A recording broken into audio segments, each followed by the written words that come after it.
আমাৰ মাজৰ পৰা হেৰাই যোৱা অসমৰ এগৰাকী শিল্পী তথা ডিব্ৰুগড় অনাতাঁৰ কেন্দ্ৰৰ এগৰাকী প্ৰতিষ্ঠিত শিল্পী তথা সকলোৰে চিনাকি নাম সৈয়দ ছাদুল্লাৰ মৃত্যুত আমি আমাৰ দলৰ তৰফৰ পৰা গভীৰ শোক প্ৰকাশ কৰিছোঁ আৰু অহা কাইলৈ ডিব্ৰুগড়ত অন্ত্যেষ্টিক্ৰিয়া হ'ব। গতিকে চৰকাৰৰ প্ৰতি আমাৰ আহ্বান যে সৈয়দ ছাদুল্লাৰ এই অন্ত্যেষ্টিক্ৰিয়া অতি মৰ্যাদা সহকাৰে চৰকাৰে কৰিব লাগে আৰু তাৰ কাৰণে চৰকাৰে বিশেষ সিদ্ধান্ত গ্ৰহণ কৰিবৰ কাৰণে আমাৰ দলৰ তৰফৰ পৰা আহ্বান জনাইছোঁ।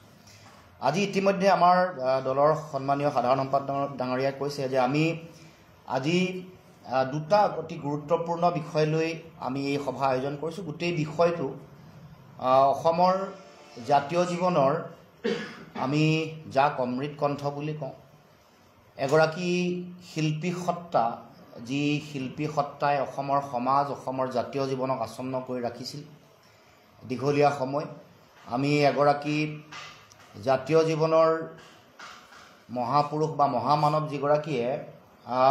যিগৰাকীৰ মৃত্যুৰ পিছত মহাপ্ৰয়াণৰ পিছত সমগ্ৰ অসমৰ সমাজ সমগ্ৰ ভাৰতবৰ্ষৰ পৃথিৱীৰ জনগণক বাকৰুদ্ধ কৰি দিলে আৰু সমগ্ৰ পৃথিৱীত এইগৰাকী ব্যক্তি এইগৰাকী সত্তা সম্পৰ্কত বিভিন্ন ধৰণৰ পৰ্যালোচনা হৈছে, বিভিন্ন ধৰণৰ অতি উচ্চ মান বিশিষ্ট বিশ্লেষণ হৈছে। গতিকে আজি এনেকুৱা এটা দিনত আমি সংবাদমেল সম্বোধন কৰিছোঁ। অহা কাইলৈ এইগৰাকী শিল্পী বা এইগৰাকী অমৃত কণ্ঠৰ আমাৰ জাতিটোৰ যুগদ্ৰষ্টা বুলি যাক কওঁ, অন্যতম যুগদ্ৰষ্টা জুবিন গাৰ্গৰ তেখেতৰ শেষখন যিখন বোলছবি ৰৈ ৰৈ বিনালে অহা কাইলৈ 31 অক্টোবৰত মুক্তি পাব। আজি তাৰ আগৰ দিনটো। গতিকে কাইলৈ মুক্তি পোৱাৰ প্ৰাকক্ষণত আমি কিছু কথা আমি ক'ব খুজিছোঁ। আপোনালোকে সকলোৱে জানে যে জুবিনদাৰ মৃত্যুৰ পিছত আমি 21 ছেপ্টেম্বৰ দিনাখন দেশৰ প্ৰধানমন্ত্ৰীলৈ আমি পত্ৰ লিখিছিলোঁ। আমি আমাৰ নিজৰ মনৰ অনুভৱ কৈছিলোঁ। জুবিন গাৰ্গ কেনেকুৱা এগৰাকী সত্তা, কেনেকুৱা এটা সত্তা যি অসমৰ সমাজ অসমৰ জাতীয় জীৱনক কেনেকৈ আচ্ছন্ন কৰি ৰাখিছিল, কিছুমান আদৰ্শ কিছুমান দৰ্শন কেনেকৈ সমাজ আৰু জাতিটোক দি থৈ গৈছিল। সেইকাৰণে আমি কৈছিলোঁ যে জুবিন গাৰ্গ কেৱল মাত্ৰ 40টা ভাষাত 38,000 গান গোৱা এগৰাকী শিল্পী কেৱল মাত্ৰ নহয়, কেৱল মাত্ৰ গীতিকাৰ, কেৱল মাত্ৰ সংগীত পৰিচালক, কবি বা অভিনেতা বা বোলছবি পৰিচালক বা বোলছবি প্ৰযোজনা কৰা এগৰাকী ব্যক্তিয়ে নহয়, তেখেতে এটা জাতি, এখন সমাজ, এটা জাতিৰ কাৰণে প্ৰয়োজনীয় যিটো আদৰ্শ, এখন আধুনিক উত্তৰ আধুনিক সমাজৰ কাৰণে প্ৰয়োজনীয় যিটো দৰ্শনৰ দৰকাৰ, য'ত মানৱতাবাদ আছে, য'ত সংকীৰ্ণতাৰ বিপৰীতে মানুহৰ মাজত সমন্বয়, একতা, ভাতৃত্ববোধ আছে, য'ত মানুহৰ মাজত মানৱীয় প্ৰমূল্য আৰু চেতনাই অতি উচ্চ শিখৰত মান আৰু স্থান পায়, সেই চিন্তা আৰু আদৰ্শৰ কথা কৈছিল। য'ত জুবিন গাৰ্গ ডাঙৰীয়াই সমাজ, পৰিৱেশ, পাৰিপাৰ্শ্বিকতাক কেনেকৈ এক সৰ্বাংগ সুন্দৰ ৰূপ দিব পাৰি, কেনেকৈ জীৱকুল, আন প্ৰাণী, পৰিৱেশ, প্ৰকৃতি, গছ গছনি, বিল, জলাশয়ৰ প্ৰতি মানুহৰ যি দায়িত্ব আছে, সেই দায়িত্ব সম্পৰ্কটো কেনেকৈ সোঁৱৰাই দিছিল, সেই সকলো কথা সাধাৰণ জনগণ যিসকলে যেতিয়া বিপদত পৰে তেওঁলোকক কেনেকৈ মানৱীয় দৃষ্টিভংগীৰে সহায় কৰিব লাগে, আৰ্তজনক দুখীয়া ৰাইজক কেনেকৈ সহায় কৰিব লাগে।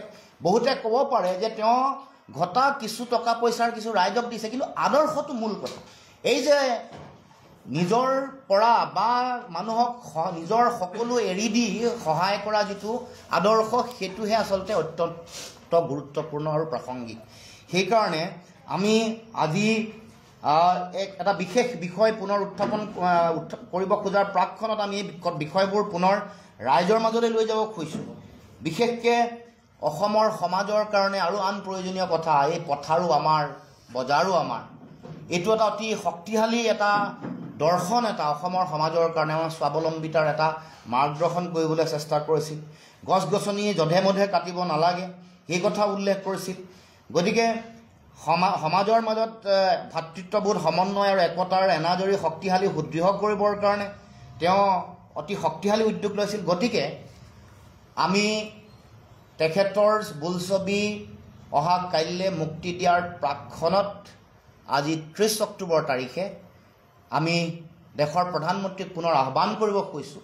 অহা 18 নৱেম্বৰ তাৰিখে জুবিনদাৰ জন্মদিন জন্মতিথি। গতিকে দেশৰ প্ৰধানমন্ত্ৰীয়ে সাধাৰণতে যিকোনো এটা বিষয় ঘোষণা কৰোঁতে সন্ধিয়া 8 বজাত সময়টো খুব উপযুক্ত বুলি গণ্য কৰে। সন্ধিয়া 8 বজাত তেওঁ দেশবাসীক সম্বোধন কৰে। আমিও অসমবাসী ৰাইজৰ একান্ত ইচ্ছা, আমি অতি আৱেগেৰে, আমি অতি যুক্তিৰে আৰু সমগ্ৰ পৃথিৱীত তেওঁৰ আদৰ্শ চিন্তা আৰু দৰ্শনে প্ৰভাৱিত কৰা এই পৰিৱেশৰ মাজৰ পৰা আমি ক'ব খুজিছোঁ, অহা 17 নৱেম্বৰৰ নিশা 8 বজাত দেশৰ প্ৰধানমন্ত্ৰীয়ে অসমবাসী ৰাইজক সম্বোধন কৰিব লাগে আৰু অসমৰ আৱেগ স্বাভিমানৰ প্ৰতি শ্ৰদ্ধা জনাই জুবিন গাৰ্গ ডাঙৰীয়াক মৰণোত্তৰভাৱে ভাৰত ৰত্ন প্ৰদান কৰিব লাগে। এইটো আমাৰ আহ্বান, আমি দাবী কৰিব খোজা নাই, আহ্বান। আৰু অসমৰ মুখ্যমন্ত্ৰী অতি শক্তিশালী মুখ্যমন্ত্ৰী বুলি যিহেতু নিজে কয়, গতিকে মুখ্যমন্ত্ৰীৰো দায়িত্ব আছে। আমি ভাবোঁ যে দিল্লীতো বিজেপিৰ চৰকাৰ, অসমতো বিজেপিৰ চৰকাৰ আছে, দিল্লীত দেশৰ প্ৰধানমন্ত্ৰী আছে, অসমত মুখ্যমন্ত্ৰী আছে। গতিকে আমি দায়িত্ব এটা, জাতীয় দায়িত্ব এটা পালন কৰিবৰ কাৰণে মুখ্যমন্ত্ৰীকো মই আহ্বান জনাইছোঁ যে এইটো আপোনাৰ দায়িত্ব।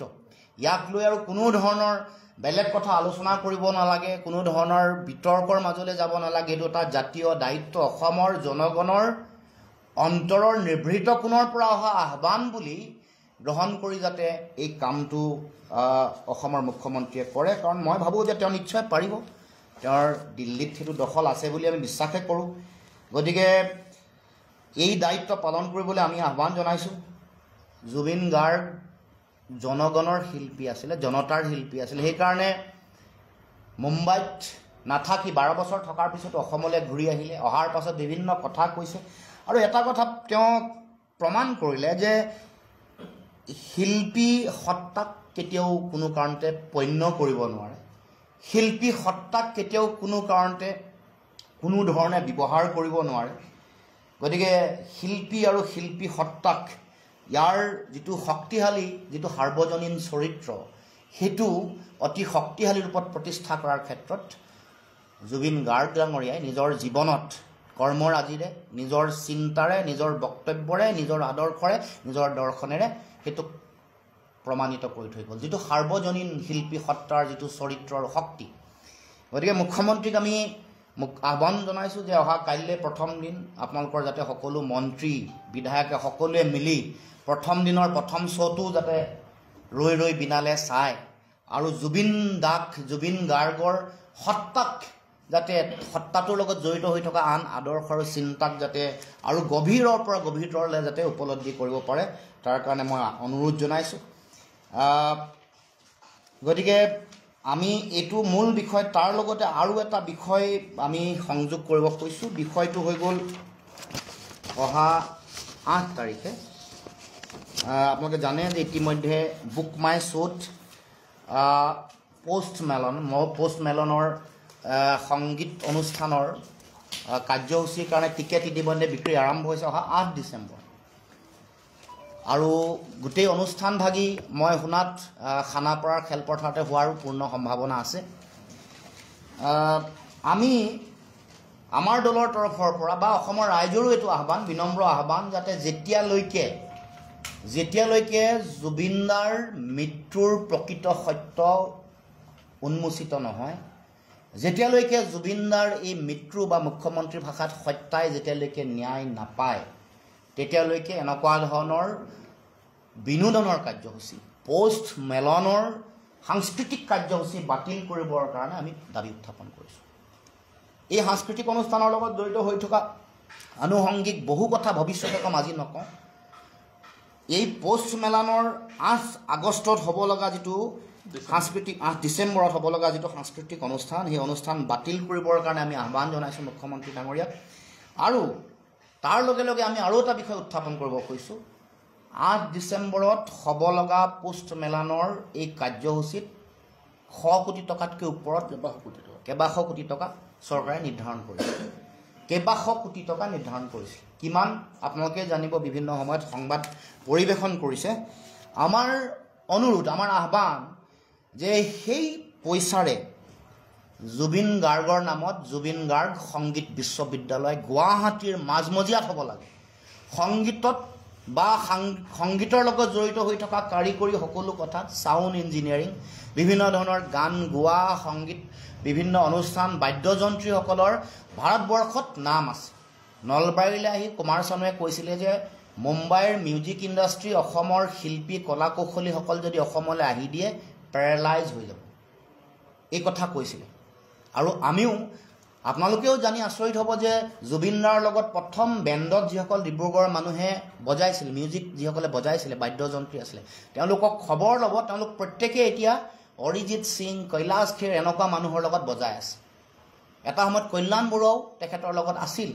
তো এইসকল মানুহে সেই স্তৰৰ সংগীতজ্ঞ, সংগীত শিল্পী, বাদ্যযন্ত্ৰী, ছাউণ্ড ইঞ্জিনিয়াৰ, কাৰিকৰী মানুহ সৃষ্টি কৰিব পৰা ক্ষেত্ৰখন অসম। গতিকে অসমত বিভিন্ন পাশ্চাত্য সংগীতৰ বাদ্যযন্ত্ৰৰ উপৰিও অসমৰ লোককৃষ্টি, লোকবাদ্য যিসমূহ আছে, লোককৃষ্টি আছে, পাশ্চাত্য সংগীত বা ভাৰতবৰ্ষৰ আন আন বিভিন্ন প্ৰান্তৰ সংগীত, বাদ্যযন্ত্ৰ, এইবোৰৰ শিক্ষা ল'ব পৰা, গৱেষণা কৰিব পৰা এখন সংগীত বিশ্ববিদ্যালয়, জুবিন গাৰ্গ সংগীত বিশ্ববিদ্যালয় গুৱাহাটীত প্ৰতিষ্ঠা কৰিব লাগে। পষ্ট মেলনৰ নামত যিটো বাজেট নিৰ্ধাৰণ কৰিছিলে সেই বাজেটত নিশ্চিতভাৱে এই বিশ্ববিদ্যালয় গঢ় লৈ উঠিব। তাৰ কাৰণে আমি আহ্বান জনাইছোঁ অসম চৰকাৰক। আমি বিচাৰোঁ যে বিশ্বৰ বিভিন্ন প্ৰান্তৰ উচ্চ মানবিশিষ্ট সংগীতজ্ঞসকল, মিউজিচিয়ানসকল অসমলৈ আহক আৰু অসমৰ জুবিন গাৰ্গ বিশ্ববিদ্যালয়ত তেওঁলোকে অধ্যয়ন কৰক। আমি বিচাৰোঁ জুবিন গাৰ্গ সংগীত বিশ্ববিদ্যালয়ত অধ্যয়ন কৰি তাৰ পৰা সুশিক্ষিত হৈ অসমৰ যুৱক যুৱতীয়ে বিশ্বৰ দৰবাৰত সাংস্কৃতিক ক্ষেত্ৰখনত নিজৰ নাম আৰু অসমৰ নাম উজ্বলাবলৈ সক্ষম হ'ব। গতিকে সম্ভাৱনা যিহেতু আছে, এইটো এটা আমাৰ চৰকাৰলৈ আহ্বান যে এই কাৰ্যসূচীটো তেওঁলোকে ৰূপায়ণ কৰক। কিবা আছে নেকি আৰু? আজি ৰাজনৈতিক কথা নাপাতো, বেলেগ আছে এইটো কওক।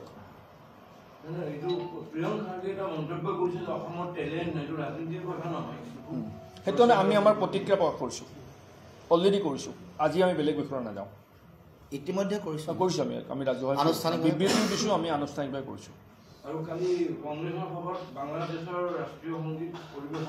সেইবিলাক চৰকাৰৰ দায়িত্ব, চৰকাৰে সুধিব, তেওঁলোকে কৰিব, সেইটো আমাৰ ক'ব লগা নাই। তাত সোণাপুৰৰ যি জুবিন গাৰ্গ ক্ষেত্ৰ আছে তাৰ কাষৰীয়া যিটো পাহাৰ আছে সেয়া খনন বা তেনেধৰণৰ কাৰ্যত এটা চৰ্চা চলি আছে। গতিকে আপোনালোকে কি কয়, জুবিন গাৰ্গৰ বিচৰা নাছিলে যে প্ৰকৃতিৰ মাজত থকা বিচাৰিছিলে জুবিন গাৰ্গ? নিশ্চিতভাৱে যে আমি প্ৰকৃতি কোনো কাৰণতে বিনষ্ট হোৱা কোনো কাম চৰকাৰখনক কৰিব নিদিয়ে। ইতিমধ্যে বিনষ্ট হৈছে। অসমত প্ৰকৃতি সুৰক্ষা হৈ থকা নাই। বৰ্তমান চৰকাৰখনৰ শাসনত অসমৰ শদিয়াৰ পৰা ধুবুৰীলৈকে প্ৰান্তে প্ৰান্তে সংৰক্ষিত বনাঞ্চলসমূহ ব্যাপকভাৱে ধ্বংসযজ্ঞ চলিছে। তাত কোনো সন্দেহ নাই, সকলোৱে এই কথাবোৰ জানে। গুৱাহাটীৰ পাৰ্শ্বৱৰ্তী অঞ্চলতো এই ঘটনা ঘটি আছে। গতিকে আমি বিচাৰোঁ যে বাকীবোৰতো কৰিছে, অন্ততঃ এতিয়াৰ পৰা বন্ধ কৰক। জুবিনৰ আত্মাৰ প্ৰতি শ্ৰদ্ধা জনাই, জুবিনৰ ধ্যান ধাৰণা, আদৰ্শ আৰু দৰ্শনৰ প্ৰতি শ্ৰদ্ধা জনাই সেই কাম, সেনেধৰণৰ কাৰ্যকলাপ চৰকাৰখনে বন্ধ কৰক। আৰু জুবিন ক্ষেত্ৰৰ পাৰ্শ্বৱৰ্তী অঞ্চল যিবোৰ চৰকাৰী মাটি, সেইবোৰ মাটিত গ্ৰীনাৰী, যিটো সেউজীয়া ধাৰণাটোক সম্পূৰ্ণৰূপে প্ৰাকৃতিকভাৱে জীয়াই ৰাখক আৰু জুবিনৰ প্ৰতি সিমানখিনি শ্ৰদ্ধা তেওঁলোকে নিবেদন কৰক।